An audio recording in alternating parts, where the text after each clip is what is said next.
पड़ रहा है। विपिन शर्मा जी, सिर्फ वोट बैंक की राजनीति के लिए, विपिन शर्मा जी से सवाल है कि वोट बैंक की राजनीति के लिए किसी एक पर अटैक करना और किसी एक के लिए सेफ साइड ले लेना, ये सही लगता है क्या? क्योंकि जनता समझदार है और जब बार बार सनातन पर अटैक होता है, जब बार बार उस पर सवाल उठाए जाते हैं, तो ये सवाल बनता है। और आज जब भगवा को लेकर, अब आप देखिए, जो भगवा है वो लोगों की आस्था से जुड़ी हुई चीज है। आप अभी मैंने जब पूछा कि पर्सनल अटैक है, तो हिमांशु जी कहते हैं कि नहीं, अगर पर्सनल नहीं है फिर तो आप पूरे संत समाज पर सवाल उठा रखे हैं। तो मैं विपिन जी आपसे समझना चाहूंगी, क्या ये तय किया जाएगा कि राजनीति में कौन से कपड़े पहने जाएं, या फिर किसको अधिकार है कि राजनीति की जाए? नहीं, ये कौन सा नया कानून लेके आ रहा है विपक्ष? अर्चना जी, आप और आपका चैनल न्यूज़ वन इंडिया बधाई के पात्र हैं कि आपने आज ये मुद्दे को उठाया है, और ये बहुत ज्वलन मुद्दा है क्योंकि ये एक फैशन सा बन गया है। आप भगवा को लेकर, हम लोग धर्मनिरपेक्ष मुल्क है, गंगा जमुनी तहजीब में विश्वास रखते हैं, और बड़े दुख की बात है कि आप सनातन को एक सॉफ्ट टारगेट मानकर बिल्कुल हर एक मंच से हमलावर हो जाता है विपक्ष भी। तो ये मुझे लगता है कि बड़ा चिंता का विषय है, क्योंकि यहाँ पर सवाल ये उठता है कि किसने उस बात का विपक्ष में विरोध करा था जब जूनियर स्टालिन ने सनातन को लेकर टिप्पणी करी थी, और उसी के बाद मल्लिकार्जुन खड़गे, उनके पुत्र ने जब ये टिप्पणी करी थी, या आप बात करें पालघर साधुओं के बारे में, तो वहां पर जो उनकी निर्मम हत्या हुई थी, तब निश्चित बात है वहां पर दही जम गया था मुंह में। और यही यहाँ पर अगर बांग्लादेश में हिंदुओं पर जब हमला हो रहा था और जो उनके साथ जो बर्ताव हो रहा है, उसके बारे में किसने बात करी?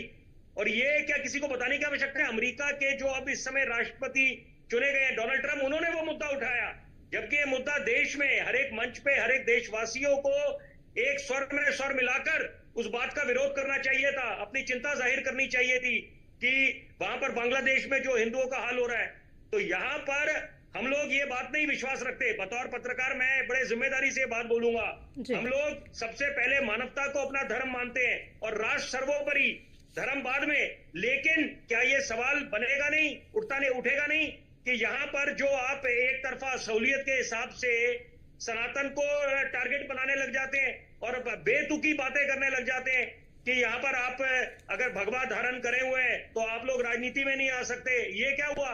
ये तो एक तरफ आप टॉलरेंस की बात करते हैं, फ्रीडम ऑफ एक्सप्रेशन की बात करते हैं, पर्सनल लिबर्टी की बात करते हैं, तो वहां पर तो ये बिल्कुल ही विरोधाभास है, उस बात में कॉन्ट्रडिक्शन है, खुद ही आप अपनी बात का विरोध कर रहे हैं। तो ये मुझे लगता है कि यहाँ पर किसी को ये हक नहीं मिला कि आप दूसरे को डिक्टेट करें, दूसरे को बताएं कि दिशा निर्देश दें कि आप ये नहीं राजनीति में आए।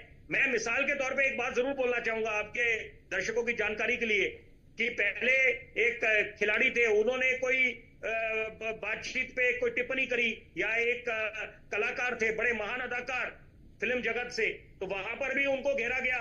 उन्होंने सिर्फ बात बोली थी कि कोई मोदी सरकार की नीतियों के बारे में कि अच्छा काम कर रहे हैं, तो वहां पर भी उनको हिदायत दी गई कि आप ना बोले। तो यानी कि इसका मतलब है, तो सवाल ये उठता है कि जब बाकी फिल्म कलाकार कुछ मुद्दों पर अपनी विचार रखते हैं तब वो ठीक है, तो ये मतलब कहाँ की सोच हुई? तो मुझे लगता है कि अब इस समय आपको जनता की नब्ज समझनी चाहिए। और सबसे जरूरी बात कि प्रभु राम जो हमारे आराध्य हैं, तो जिनकी हम उपासना करते हैं, वो इतने वर्षों से जब तरपाल में थे, किसने मुद्दा उठाया? तो यहाँ पर एक बात तो तय हो जाती है कि भाजपा अगर सनातन पे बिल्कुल अटल है उस मुद्दे पे, तो वो अपना स्टैंड से कभी नहीं डगमगाते।